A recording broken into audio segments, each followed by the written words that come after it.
Dan pelajaran selanjutnya adalah bahwasanya orang-orang yang sering berwudu dari umat ini akan keluar cahaya yang terang dari tubuh mereka pada hari kiamat nanti, sampai Nabi SAW memberikan gambaran bagaimana kalau ada orang punya kuda, kuda itu di bulu bagian dahinya, di kepalanya itu berwarna putih dan keempat kakinya itu berbulu warna putih.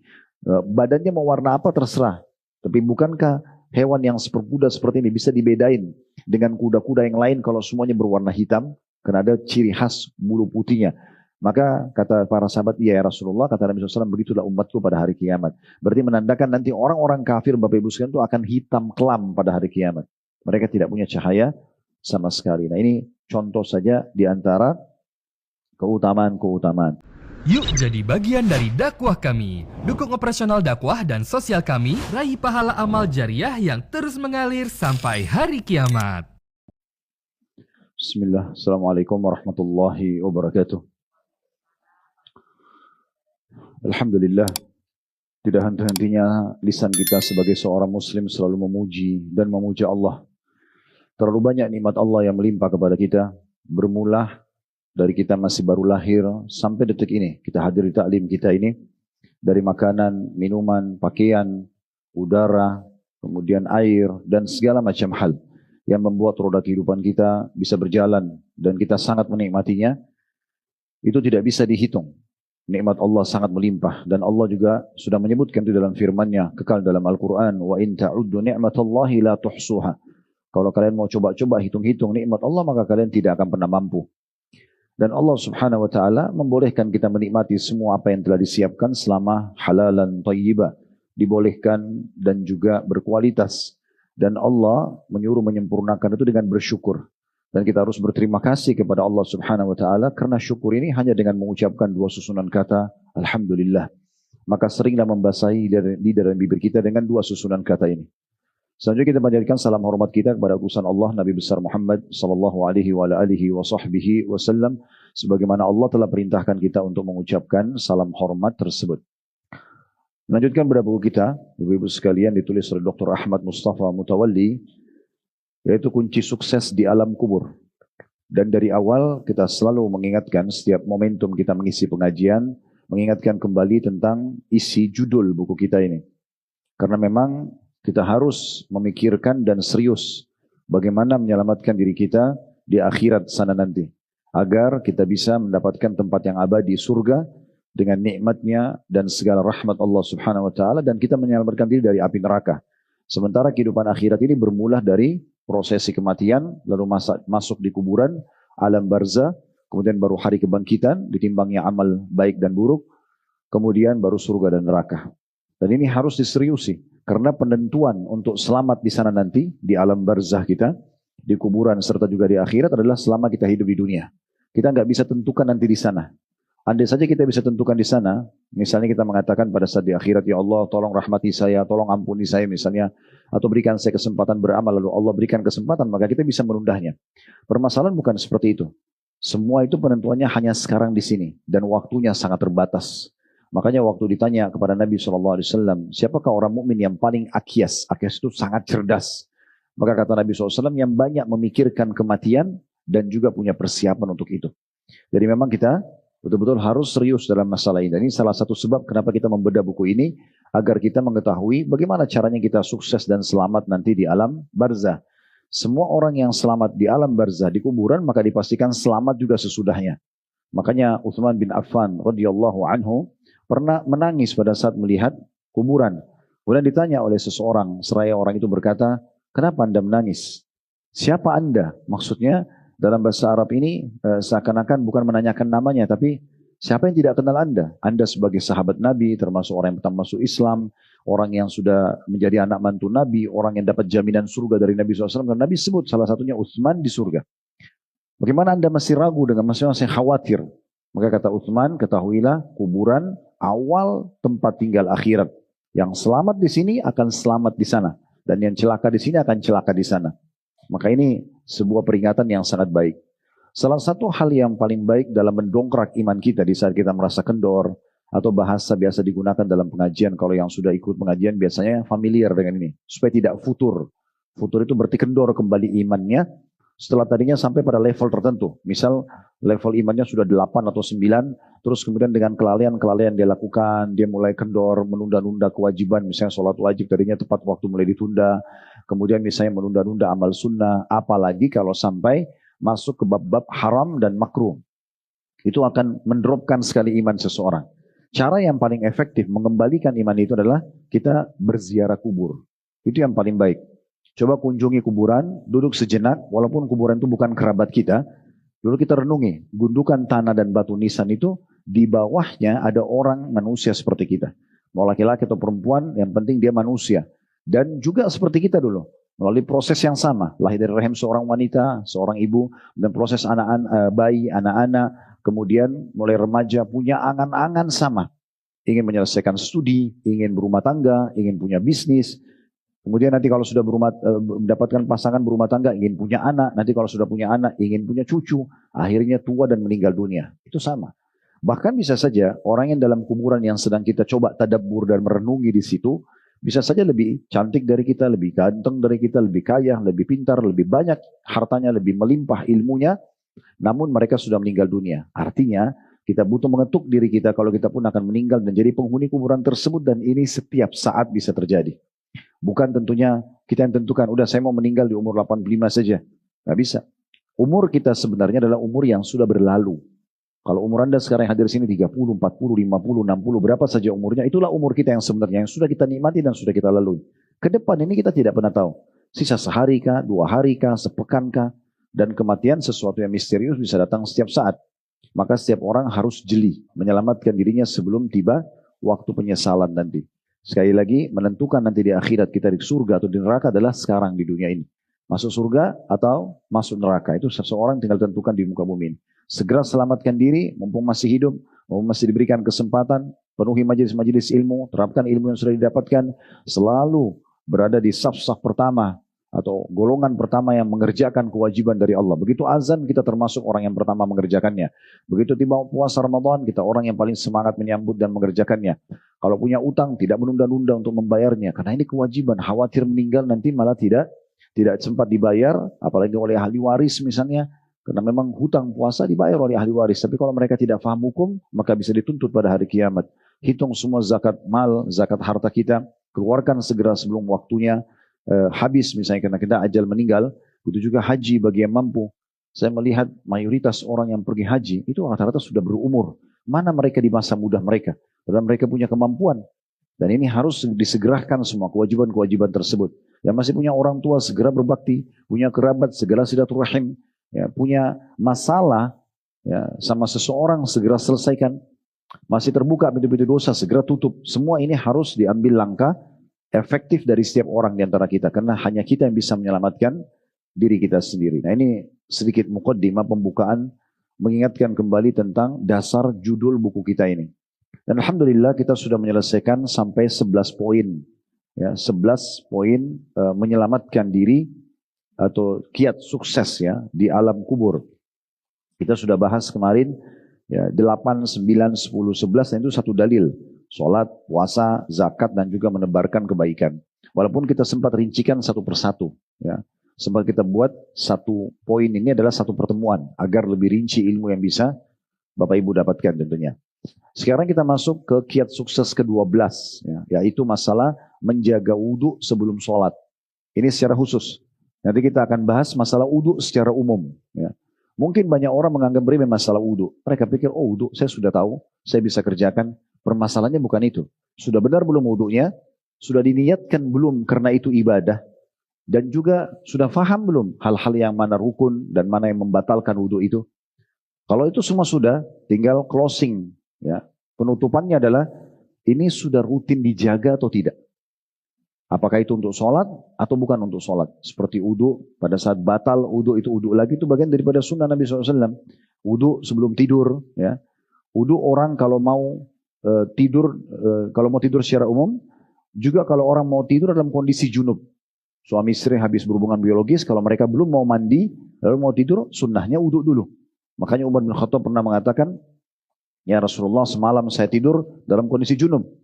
Ya, maksudnya ini apa salah atau tidak? Maka kata Nabi SAW, andai saja ya, kau berwudu dulu, maka itu akan lebih aman untuk kamu. Atau kama qala Nabi SAW ya. Maka itu ada wudunya gitu kan.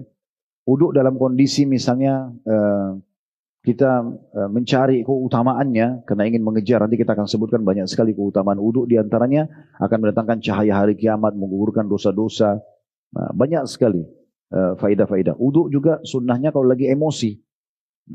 Kata Nabi SAW, siapa yang lagi emosi berdiri duduklah. Kalau duduk masih emosi berbaringlah. Kalau masih emosi juga maka berwuduklah. Karena wudu itu akan meredam godaan syaitan. Karena emosi dari syaitan. Contohnya. Nah, jadi ada pintu-pintu wudu yang banyak sekali. Pertanyaannya, apakah kita sudah amalkan? Nah, ini semua yang perlu kita tanamkan dan kita lebih tekankan pada pertemuan kita sekarang. Seperti biasa, saya akan coba baca dulu apa yang ditulis oleh penulis. Karena beliau memilih memang dalil tentang wudu. Ini sebuah dalil, tapi sangat erat hubungannya dengan masalah selamat dari siksa kubur. Ya. Nanti kalau yang kita akan sebutkan sebentar sebagai tambahan syarahnya adalah keutamaan yang kita dapatkan kalau kita selalu berwudu. Kalau di sini khusus dalil di halaman 34 di poin 12, dalil tentang adanya siksa kubur datang kalau orang tidak wudu mau sholat. Apalagi kalau dalam kondisi dia tahu. Ya. Kita tahu ini, cuma karena tidak enak sama orang, kemudian sholat, tapi kita belum wudu. Itu ada ancamannya. Ya. Atau kita lagi sholat, kita lupa nih. Kalau kita belum wudu, di tengah-tengah sholat kita ingat, oh saya kayaknya tadi batal wudu. Nggak boleh dilanjutin. Harus dibatalin segera wudu. Ya. Apakah jadi imam atau jadi makmum? Jangan karena tidak enak sama orang gitu ya.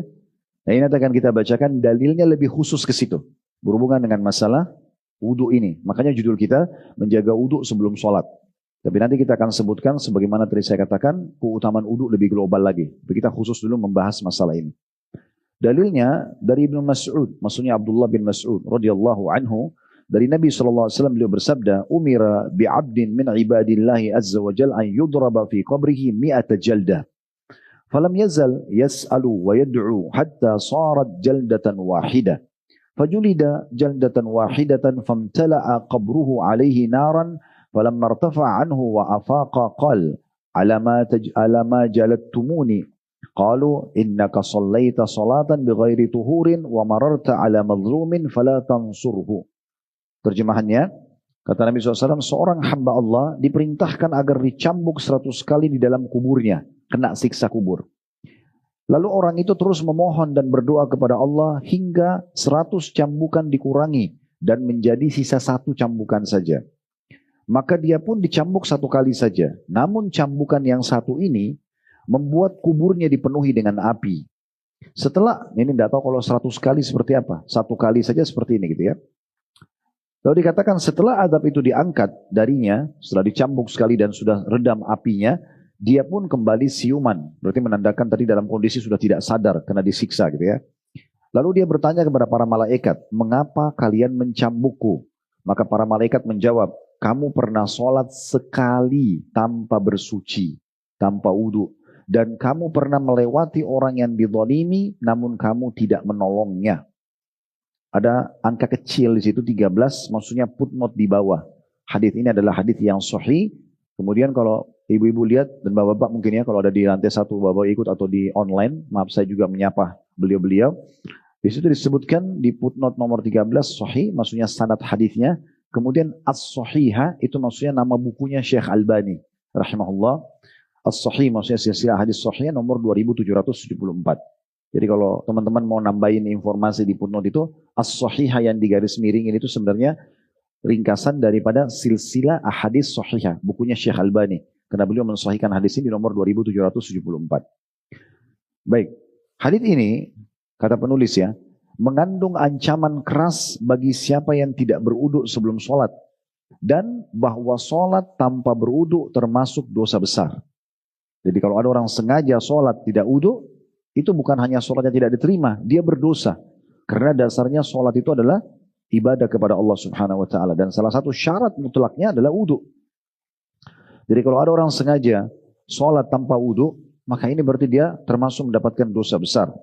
Maka pelakunya mendapatkan azab di kubur. Sebagaimana yang ditunjukkan dalam hadits ini. Syekh Islam Ibn Taimiyah rahimahullah berkata, seorang muslim tidak boleh sholat ke arah selain kiblat. Atau tanpa wudu atau tanpa ruku dan sujud. Siapa yang melakukan itu, dia berhak mendapatkan celaan dan hukuman. Sampai sini dulu, kita akan coba jelaskan dulu ya. Dari hadis ini, lafaz hadis ini bisa kita bagi menjadi beberapa bagian. Faidah. Yang pertama, faidah dari hadis ini, kalau mau catat silahkan tentunya. Seperti biasa kalau ada hadis atau ada ayat, kita coba korek faidah ilmunya ya, hikmahnya.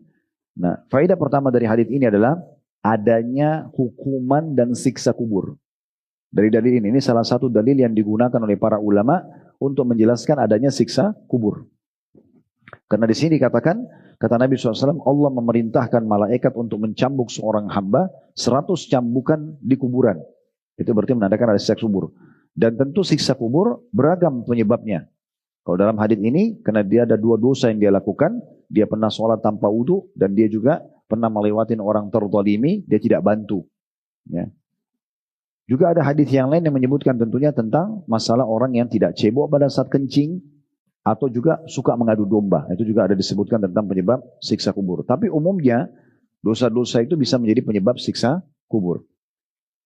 Ini pelajaran pertama, adanya siksa kubur. Ya. Kemudian pelajaran yang kedua, bisanya hukuman di kuburan itu diringankan oleh Allah Subhanahu wa Ta'ala. Jadi misalnya ada seseorang meninggal, kemudian dia memiliki ancaman akan kena hukuman di kuburan. Tetapi pada saat lagi disolati jenazahnya, banyak yang doakan. Makanya kan makin banyak orang yang solati jenazah itu makin besar dia ditolong. Ya, itu sebabnya orang banyak berlumba-lumba disolati di Masjid Haram Mekah, di Masjid Nabawi. Karena orang yang sholat ribuan bahkan bisa jutaan orang. Apalagi di Ramadan. Karena makin ramai orang yang sholati berarti makin ramai yang doakan. Maka makin dekat dengan syafaat atau pertolongan. Sehingga bisa saja dibersihkan dosanya, diselamatkan, bisa saja terjadi. Bisa juga setelah dia dikubur, ya, selain orang-orang yang antar mendoakan, selain orang sholat tidak mendoakan, orang yang mengantar juga bisa mendoakan. Makanya Nabi Muhammad SAW pernah mengantar jenazah Bapak Ibu sekalian, kemudian setelah dikubur, beliau mengatakan, mintalah untuk saudara kalian ini keteguhan untuk bisa menjawab pertanyaan malaikat mungkar nakir maksudnya, karena sekarang dia akan ditanya.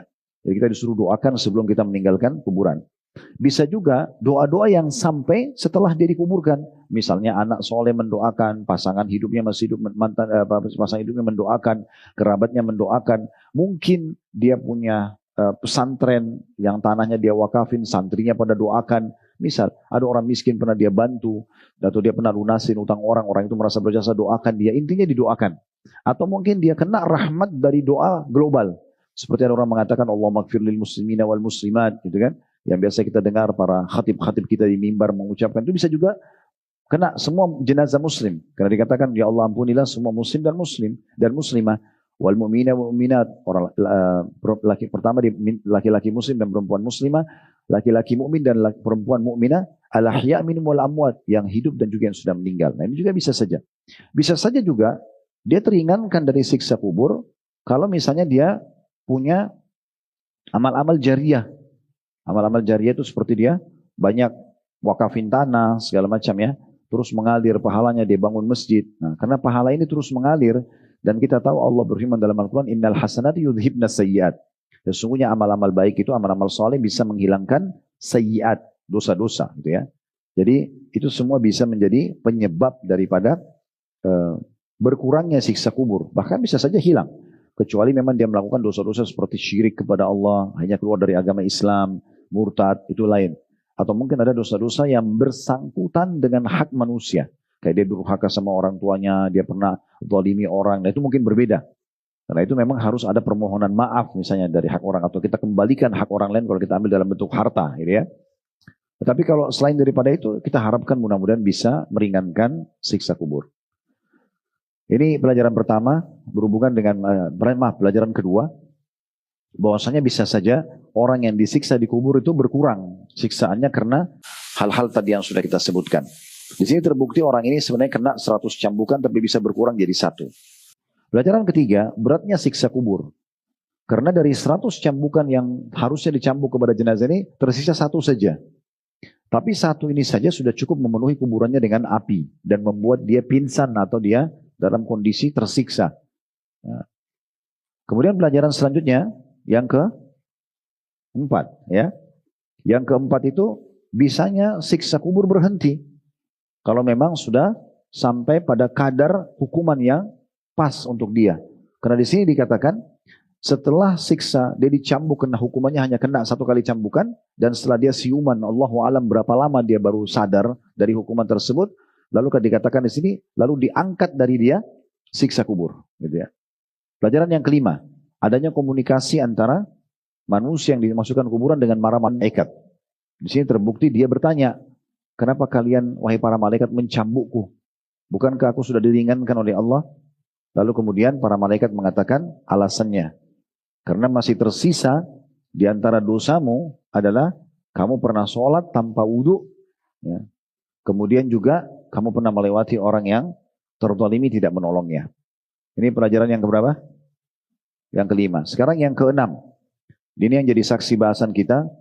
Beratnya hukuman dosa bagi orang yang sengaja sholat dalam kondisi tidak tahu. Dalam kondisi dia tahu. Beratnya orang yang sholat tanpa wudhu dalam kondisi dia tahu. Kalau orang lupa, orang tidak tahu, misalnya dia anggap dirinya sudah pernah wudhu, dan dia lupa kalau batal, kemudian dia sholat, terus dia lupa, dia nggak ingat sama sekali sampai meninggal, itu masih bisa dimaafkan. Tapi kalau Bapak Ibu tahu nih, lagi jadi imam atau jadi makmum tahu, di rakaat kedua kita ingat, kayaknya tadi saya batal wudhu nih, nggak boleh dilanjutin, lanjutin kena ancaman hadits ini. Makanya kita berhentikan, ya, bertobat kepada Allah SWT, wudhu, lalu kemudian kembali sholat. Lalu kembali sholat, ya. Jangan kena malu sama orang atau nggak enak. Ya, semoga kalau ada yang lalu-lalu Allah maafkan. Karena memang kita masih punya peluang bertobat selama belum meninggal. Ya. Karena kata Nabi SAW, At-ta'ibu minadz-dzambi kaman la dzambalah. Orang yang taubat dari dosanya seperti orang yang tidak punya dosa.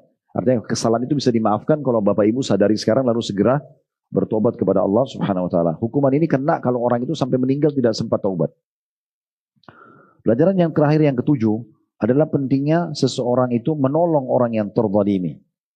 Ini sejalan dengan hadis Nabi SAW, unsur akhaka zaliman aw mazluma. Tolong saudaramu muslim itu dalam kondisi dia berbuat zalim atau dia terzalimi. Maka para sahabat mengatakan, ya Rasulullah, orang kalau terzalimi kami faham caranya. Terzalimi, diambil haknya, dipukul, digibah. Oke, kita tolong dia. Tapi kalau orang yang zalim, orang buat jahat, bagaimana kami menolongnya? Kata Nabi SAW, dengan cara engkau meluruskan kesalahannya. Jadi orang zalim pun misalnya ada orang berbuat kejahatan, tidak boleh kita tinggal diam. Harus kita luruskan kesalahannya. Dan ini tentu ada tahapannya, ya. Ada tahapannya. Masuk dalam hadits Nabi SAW, man ra'a minkum munkaran falyughayyiru biyadihi. Siapa yang lihat kemungkaran dia bisa mengubah dengan tangannya. Makna tangan ini kekuasaannya, ya.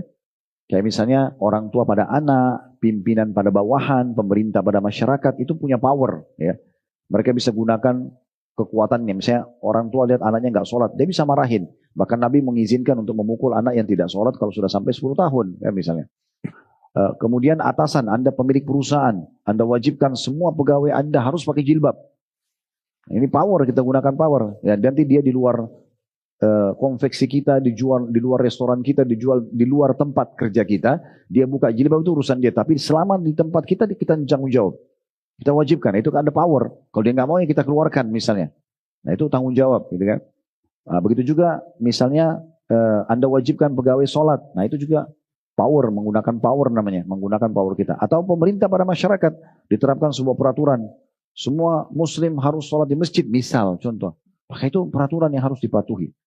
Atau kata Nabi SAW, ya, kalau dia tidak bisa dengan biyadihi, maka man ra'a minkum munkaran falyughayyirhu fa in lam yastati' fa bilisani. Kalau dia tidak mampu dengan tangan, maka dia dengan lisannya. Nasihati, ya, menasihatin. Ini enggak boleh, ini haram, ayo salat yuk, dan seterusnya. Fa in lam yastati', kalau dia tidak mampu fa bi qalbih. Kalau dia tidak mampu maka bisa dengan hatinya.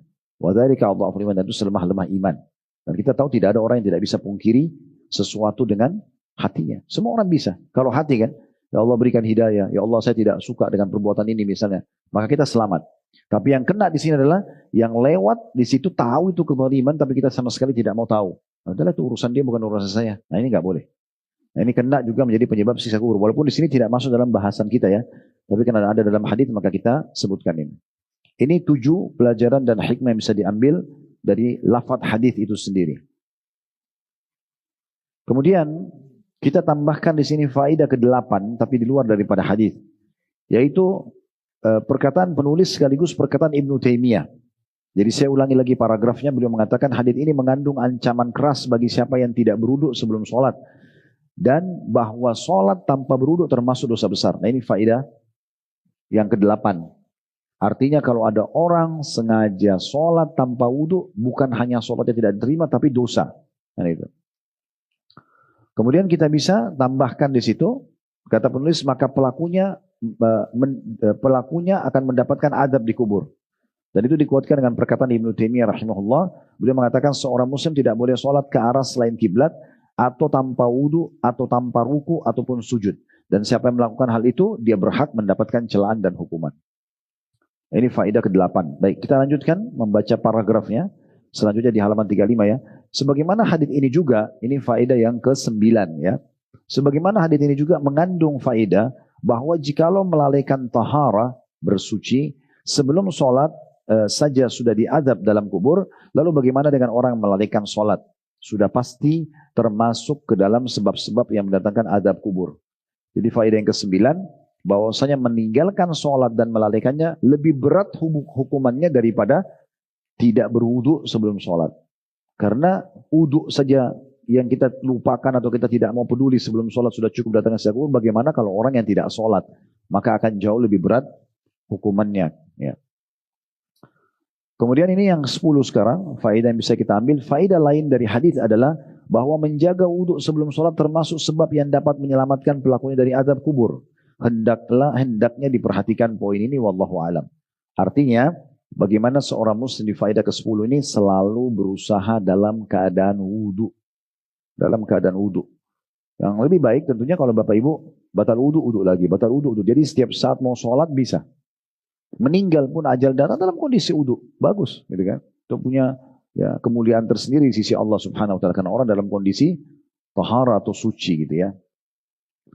Selanjutnya di paragraf terakhir kata penulis, Abu Al-Hasan As-Sulaimani berkata, harus difahami bahwa hadis di atas berlaku untuk orang yang sholat tanpa berwudu dengan sengaja dan mengingatnya.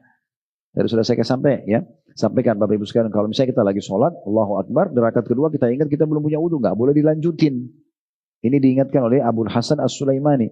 Beliau mengatakan harus difahami bahwa hadis di atas berlaku untuk orang yang sholat tanpa berwudu dengan sengaja dan mengingatnya. Karena orang yang tidak ingat atau lupa tidak diazab. Demikian juga orang yang tidak mengetahui hukum secara rinci terkait permasalahan ini, wallahu alam. Artinya hukuman itu hanya terancamkan kepada orang yang sengaja.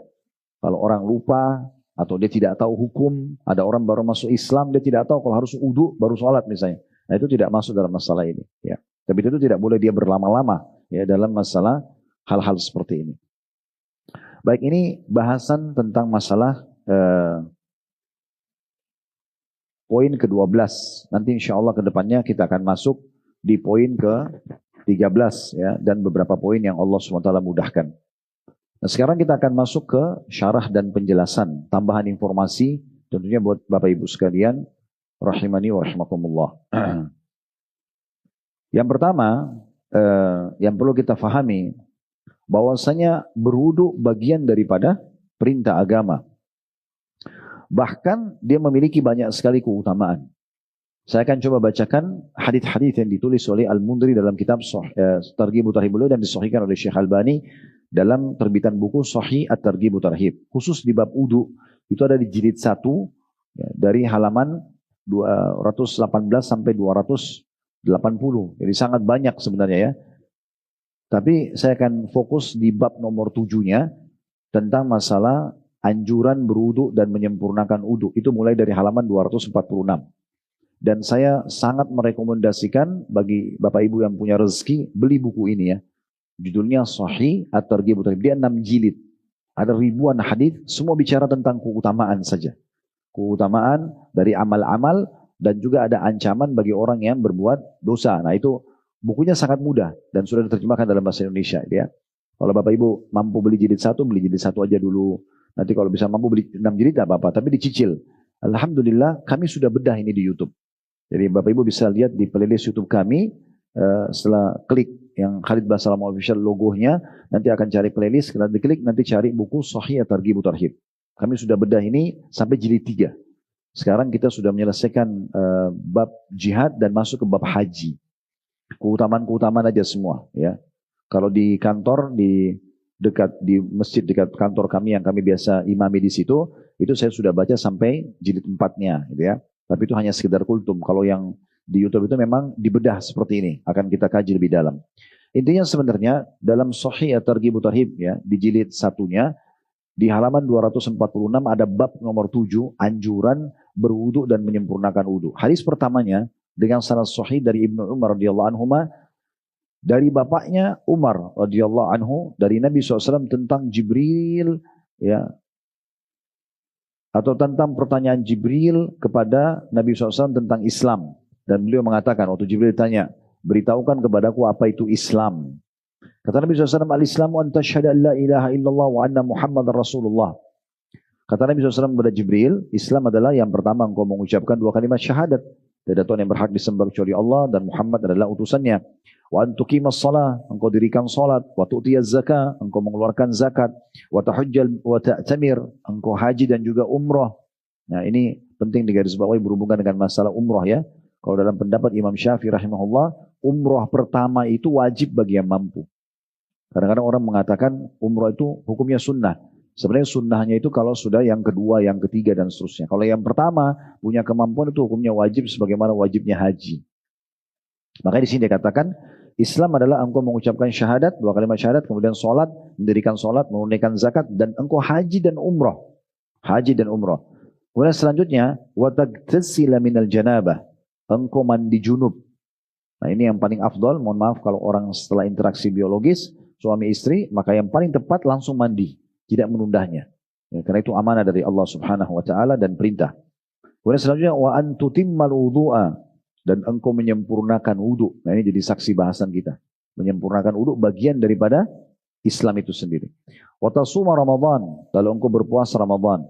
Qala fa idza fa'altu dzalika fa ana muslim, maka seseorang Jibril bertanya kepada Nabi SAW, apakah kalau aku kerjakan itu berarti aku sudah dianggap muslim? Qala na'am. Kata Nabi SAW, nah, maka Jibril mengatakan, sodaqta, kamu telah benar.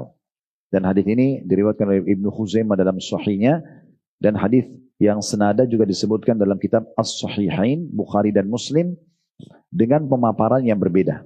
Biasanya kan kalau kita dengar tentang rukun Islam itu cuma 5 itu, ya, tentang syahadat, sholat, zakat, puasa Ramadan, dan haji. Kalau hadis ini lebih lengkap, karena selain 5 ini ternyata disebutkan ada tambahannya, ya. Di sini dikatakan setelah syahadat, kemudian sholat, kemudian zakat, lalu ditambah haji dan umrah. Ada umrahnya masuk. Kemudian ditambah juga mandi junub. Ya, artinya orang muslim tidak boleh meninggalkan mandi junub karena tidak sah sholatnya. Bahkan orang dalam kondisi junub tidak boleh masuk dalam masjid. Kemudian menyempurnakan wudu serta juga berpuasa Ramadan. Kemudian hadis yang lain tentang keutamaan wudu, Bapak Ibu sekalian, yang kedua diangkat oleh Al-Mundhiri dengan sanad sahih dari Abu Hurairah radhiyallahu anhu. Beliau mengatakan, aku mendengarkan Rasulullah sallallahu alaihi wasallam bersabda, inna ummati yud'auna yaumal qiyamati gurran muhajjalina min atharil wudu, faman istata'a minkum an yuqila gurratahu falyaf'al. Sesungguhnya umatku dipanggil pada hari kiamat dengan wajah, kedua tangan dan kaki bersinar putih karena bekas wudu. Maka barang siapa yang mampu memanjangkan sinar putih wajahnya, maka hendaknya dia melakukannya. Hadis ini diriwayatkan oleh Bukhari dan juga Muslim.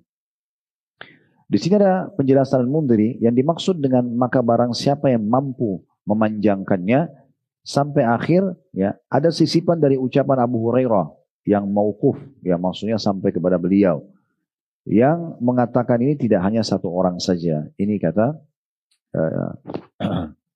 Al-Mundhiri rahimahullah. Kemudian dalam riwayat lain, riwayat Imam Muslim, riwayat Abu Hazim, ya, rahimahullah, seorang ulama tabi'in, beliau mengatakan, kuntu khalfa Abi Hurairah wa huwa yatawadda lis-shalah, fa kana yamuddu yadahu hatta yabluga ibtah. Fa qultu lahu ya Aba Hurairah, ma hadzal wudu? Fa qala ya bani Farrukha antum hahuna, law alimtu annakum hahuna ma tawadda'tu hadzal wudu. Sami'tu khalili Rasulullah sallallahu alaihi wasallam yaqul tablugul hilyatu minal mu'mini haitsu yablugul wudu. Kata Abu Hazim rahimahullah, aku pernah berada di belakang Abu Hurairah sementara dia dalam kondisi sedang berwudu untuk sholat. Lalu Abu Hurairah mengulurkan tangannya hingga sampai ketiaknya. Maksudnya bajunya itu digulung sampai ditaruh di ketiak. Ya. Dan beliau berwudu. Ya, sampai akhirnya air wudu itu tersentuh. Ya.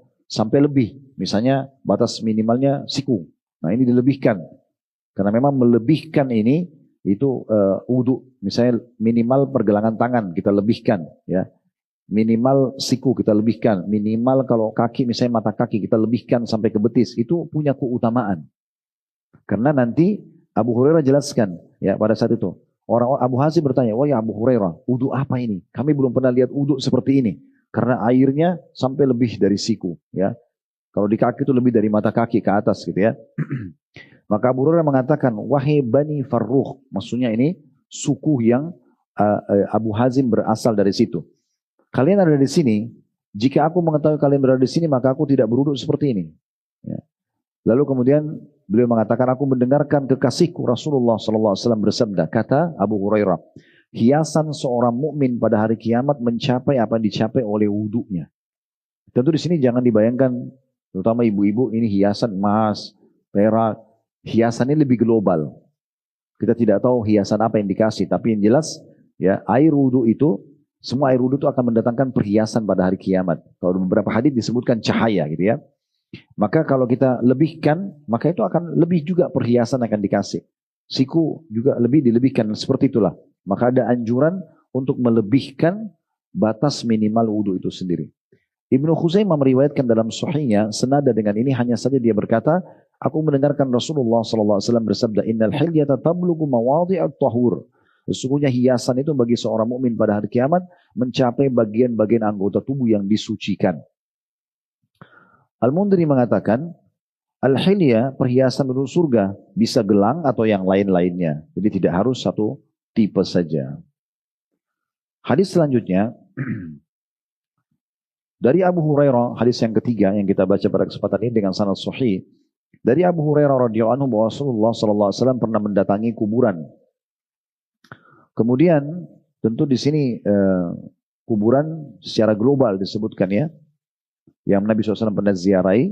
Kemudian beliau mengucapkan, Assalamualaikum dara qaumin mu'minin, wa inna insya'allahu bikum an qaribin lahikun, wadidtu anna qad ra'ayna ikhwanana.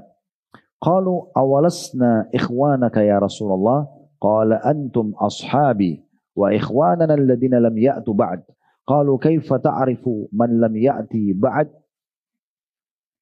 min ummatika ya Rasulullah? Faqala ara'aita law anna rajulan lahu khailun ghurrun muhajjala baina dhahri khailin duhmin buhmin ala ya'rifu khaila? Qalu bala ya Rasulullah. Qala fa innahum ya'tuna ghurran muhajjalina min al-wudu wa ana faratuhum 'ala al-haud. Nabi SAW menziarah kubur sambil mengatakan, semoga keselamatan, kesejahteraan tercurahkan kepada kalian wahai penghuni negeri orang-orang beriman. Ini salah satu sunnah kita baca kalau lewat kuburan, mengucapkan salam pada mereka. Kami insya Allah tidak lama lagi akan menyusul kalian. Ini bagian daripada doa yang dibaca kalau ziarah kubur. Lalu Nabi SAW bilang, setelah mengucapkan doa di depan kuburan itu, beliau berhadap kepada sahabat-sahabat yang ada sambil berkata, yang masih hidup maksudnya. Beliau mengatakan, aku ingin sekali melihat saudara-saudara kita. Maka para sahabat mengatakan, ya Rasulullah, bukankah kami ini adalah saudara-saudara Anda? Maka kata Nabi SAW, kalian adalah sahabat-sahabatku. Sementara saudara-saudara kami atau saudara-saudara kita adalah orang-orang yang belum datang.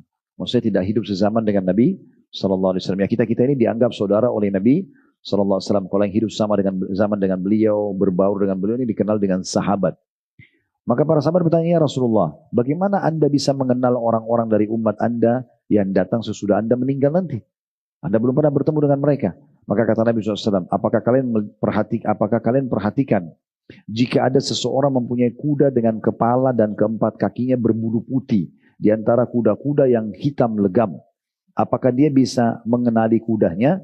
Maka para sahabat mengatakan, ya Rasulullah. Kata Nabi SAW, sungguhnya umatku akan hadir dengan wajah dan kedua tangan bersinar putih karena bekas wudhu, dan aku akan mendahului kalian ke haud atau telagaku. Hadis ini diriwayatkan oleh Imam Muslim. Dari hadis yang panjang tadi kita bisa lihat pelajaran-pelajarannya. Yang pertama adalah pentingnya seseorang menziarahi kubur dan mengucapkan salam dan mendoakan para ahli kubur. Pelajaran yang kedua, orang-orang yang hidup semasa dengan Nabi SAW dan beriman pada beliau dikenal dengan istilah sahabat Nabi. Makanya ulama memberikan definisi sahabat Nabi itu adalah orang yang hidup semasa dengan Nabi Muhammad SAW, beriman pada beliau dan meninggal dalam keadaan iman itu. Kalau ada orang hidup sezaman dengan Nabi SAW tapi tidak sempat melihat Nabi dengan mata kepala atau interaksi dengan Nabi secara langsung, maka tidak dikenal sahabat. Seperti kalau pernah dengar namanya Wais Al-Qarni dari Yaman. Beliau hidup di masa Nabi, tapi karena belum pernah bertemu dengan Nabi, maka diberikan julukan tabi'in. Generasi yang datang setelah Nabi, yang belajar dari sahabat. Tapi yang hidup bersama Nabi, seperti Abu Bakar, Umar, lihat Nabi, interaksi sama Nabi, beriman dan meninggal, maka dalam keadaan imannya, maka dikatakan sahabat. Kemudian pelajaran selanjutnya yang ketiga adalah adanya istilah saudara-saudara Nabi bagi orang Muslim yang tidak hidup semasa dengan Nabi Muhammad sallallahu alaihi wa ala alihi wa sahbihi wasallam. Kemudian pelajaran selanjutnya adalah bahwasanya orang-orang yang sering berwudu dari umat ini akan keluar cahaya yang terang dari tubuh mereka pada hari kiamat nanti, sampai Nabi SAW memberikan gambaran bagaimana kalau ada orang punya kuda itu di bulu bagian dahinya, di kepalanya itu berwarna putih dan keempat kakinya itu berbulu warna putih. Badannya mau warna apa terserah, tapi bukankah hewan yang seperkuda seperti ini bisa dibedain dengan kuda-kuda yang lain kalau semuanya berwarna hitam? Karena ada ciri khas bulu putihnya. Maka kata para sahabat, iya ya Rasulullah, kata Nabi SAW, begitulah umatku pada hari kiamat. Berarti menandakan nanti orang-orang kafir, Bapak Ibu sekalian, itu akan hitam kelam pada hari kiamat. Mereka tidak punya cahaya sama sekali. Nah ini contoh saja di antara keutamaan-keutamaan. Selanjutnya juga ada hadis menyebutkan tentang keutamaan wudu, gugurnya dosa-dosa dengan kita berwudu. Sebagaimana hadis yang sahih diriwayatkan oleh Malik, Muslim, Tirmidzi. Hadis Abu Hurairah radhiyallahu anhu bahwasanya Rasulullah SAW bersabda, "Idza tawadda al-'abdul muslim awil mu'min." Kalau seorang hamba muslim atau mukmin berwudu, faghassala wajhahu, kemudian dia membasuh wajahnya, kharaja min wajhi kullu khati'atin nadhara ilaiha bi'ainaihi ma'al ma' aw ma'akhir qatril ma'.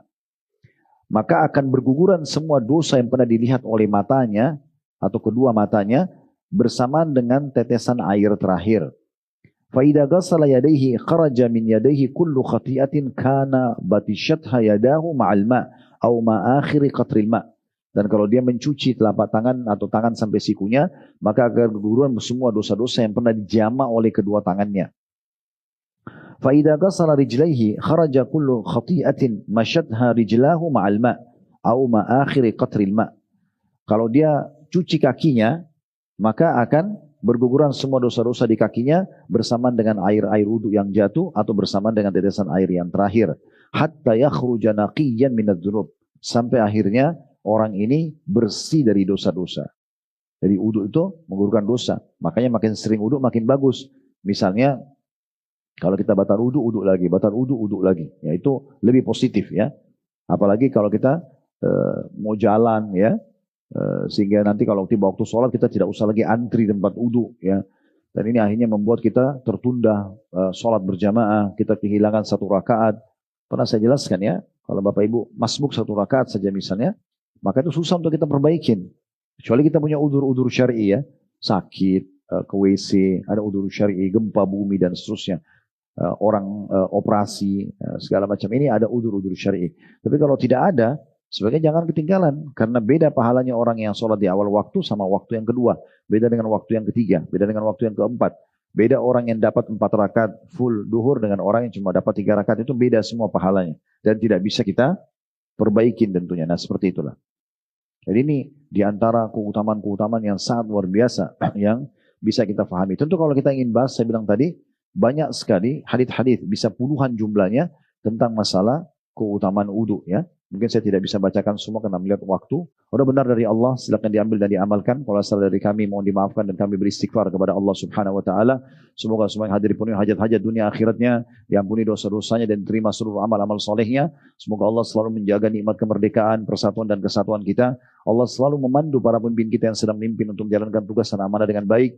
Allah berikan balasan yang sempurna dari apa yang telah mereka berikan, dari ide, dari energi, dari harta dan apapun yang mereka kerahkan untuk masyarakat dan juga untuk negara.